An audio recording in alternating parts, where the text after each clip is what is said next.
एक समय की बात है। एक गांव में एक ब्राह्मण दंपति रहते थे। उनकी कोई भी संतान नहीं थी। इसकी वजह से वो दोनों काफी उदास रहते। ब्राह्मण आम गणेश जी का बहुत ही बड़ा भक्त था। ब्राह्मण गणेश जी की खूब सेवा किया करता। आम हमेशा अपनी पत्नी से यही कहता कि गणेश जी सब ठीक कर देंगे। एक दिन ब्राह्मण आम को कुछ काम आ गया, इसीलिए उसे कुछ दिनों के लिए बाहर जाना था। प्यास, मुझे कुछ काम से बाहर जाना है। उसमें मुझे कुछ दिन लग भी सकते हैं।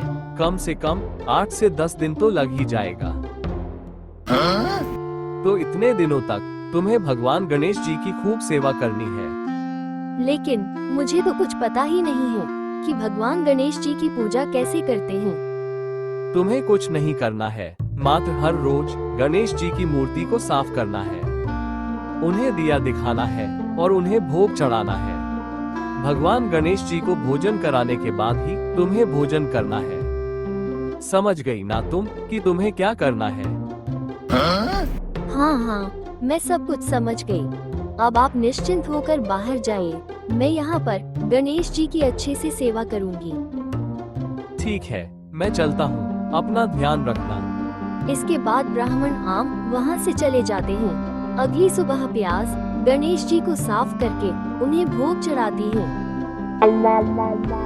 देखिए गणेश महाराज, आज मैं घर में अकेली हूँ। मुझे नहीं पता कि आपको खाना कैसे खिलाते हैं, इसीलिए मैंने सारा खाना आपके सामने रख दिया है।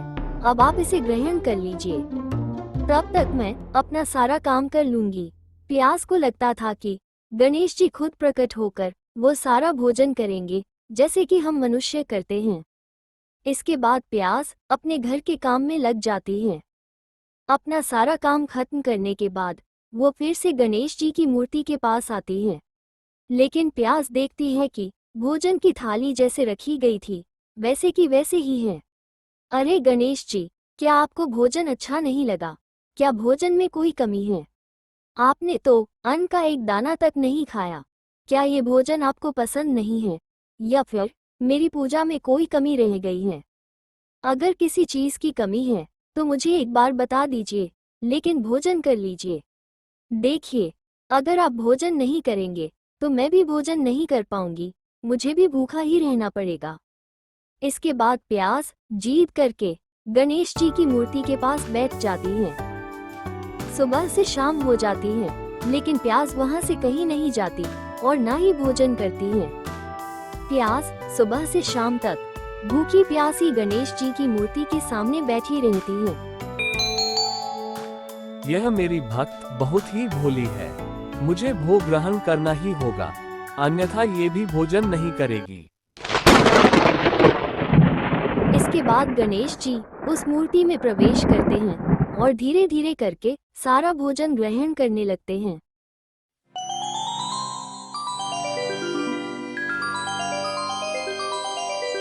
भगवान गणेश जी को भोजन ग्रहण करता हुआ देख प्यास बहुत ही खुश हो जाती है। मैंने आपको कितनी बार कहा, भोजन कर लीजिए, भोजन कर लीजिए। मैंने कितनी प्रतीक्षा की। इसके बाद गणेश जी सारा भोजन ग्रहण कर लेते हैं। अब ये हर रोज का हो गया था। प्यास स्नान करके गणेश जी के लिए भोजन बनाती और फिर उन्हें भोग लगाती, और फिर गणेश जी देखते ही देखते सारा भोजन ग्रहण कर लेते। देखते ही देखते कुछ दिन बीत गए। अब ब्राह्मण आम भी बाहर से आ जाते हैं। प्यास, मेरे ना रहने पर तुमने गणेश जी की अच्छे से सेवा तो की ना, उन्हें प्रतिदिन भोग लगाया ना? हाँ, मैंने बहुत ही अच्छे से उनकी सेवा की और प्रतिदिन मैंने उन्हें भोग लगाया और उन्होंने प्रतिदिन मेरा सारा भोग ग्रहण कर लिया। उन्हें तो मेरा चढ़ाया हुआ भोजन बहुत ही पसंद था। भगवान गणेश जी को मैं प्रतिदिन अपने सामने भोजन कराती थी और वो सारा भोजन ग्रहण भी कर लेते थे। प्यास की बातें सुनकर ब्राह्मण आम हंसने लगते हैं और कहते हैं, ओहो प्यास, तुम तो ऐसी बातें कर रही हो जैसे कि साक्षात गणेश महाराज सच में तुम्हारा खाना खाते थे। हाँ सच में, वो रोज मेरे सामने ही भोजन करते थे। अब मजाक करना बंद करो, भगवान के नाम पर मजाक नहीं करते। मैं मजाक नहीं कर रही, मैं सच बोल रही हूँ। अगर आपको मेरी बात पर विश्वास नहीं है तो आप कल देखिएगा, वो भोजन करने जरूर आएंगे। आप ये सब छुप कर देखिएगा। और फिर अगली सुबह प्यास स्नान करके रोज की तरह भगवान गणेश जी के लिए भोजन बना लेती हूँ और भगवान गणेश की मूर्ति के सामने सारा भोग लगा देती हूँ। ये सब ब्राह्मण आम छुप कर देख रहा था। तभी भगवान गणेश जी की मूर्ति में जान आती है।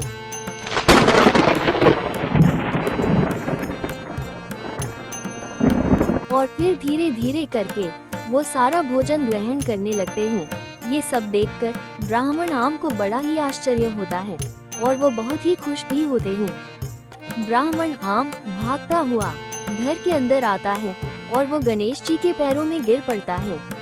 प्रभु, आप साक्षात मेरे घर पर, सालों से मैं आपको भोग चढ़ा रहा हूँ, लेकिन आपने आज तक कभी भी मेरा भोग ग्रहण नहीं किया और मेरी पत्नी आपको कुछ दिनों से भोग चढ़ा रही है तो आपने उसका भोग ग्रहण कर लिया।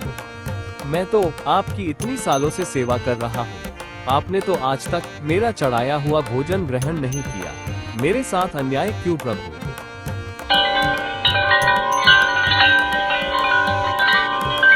उठो ब्राह्मण, उठो। प्रभु, मैं धन्य हो गया, मैं धन्य हो गया। आपके पावन चरण मेरे घर में पधारे हैं, मेरा घर पवित्र हो गया। प्रभु, मैं तो सालों से आपकी सेवा कर रहा हूँ, फिर भी आपने ये सौभाग्य मुझे क्यों नहीं दिया? मेरी पत्नी ने आपको भोजन चढ़ाया तो उसे आपने ग्रहण कर लिया और इतने सालों से मैं आपको भोग चढ़ा रहा हूँ तो आप उसे ग्रहण नहीं कर रहे। आप मुझसे क्या नाराज है? मुझसे कोई गलती हो गई क्या? हाँ, तुमने मेरी सेवा तो बहुत की है, लेकिन कभी तुमने मुझे भावपूर्वक नहीं पुकारा। लेकिन प्यास की भक्ति में भाव था, इसीलिए मैंने इसका चढ़ाया हुआ भोग ग्रहण किया। मुझे पता था कि तुम ये सब छुप कर देख रहे हो, लेकिन मैं तुम्हारी भक्ति से बहुत ही खुश हूँ, इसीलिए आज मैंने तुम दोनों को दर्शन दिए हैं। हे ब्राह्मण, मैं आज तुम्हें आशीर्वाद देता हूँ कि बहुत ही जल्द तुम्हारे घर किलकारी गूंजेगी और तुम्हारे जीवन में कभी भी धन धान्य की कमी नहीं पड़ेगी। तुम दोनों सदा खुश रहोगे, यह मेरा आशीर्वाद है। इसके बाद गणेश जी वापस चले जाते हैं और फिर से सब कुछ पहले जैसा सामान्य हो जाता है। गणेश जी के आशीर्वाद से ब्राह्मण के घर पर किलकारी गूंजती है।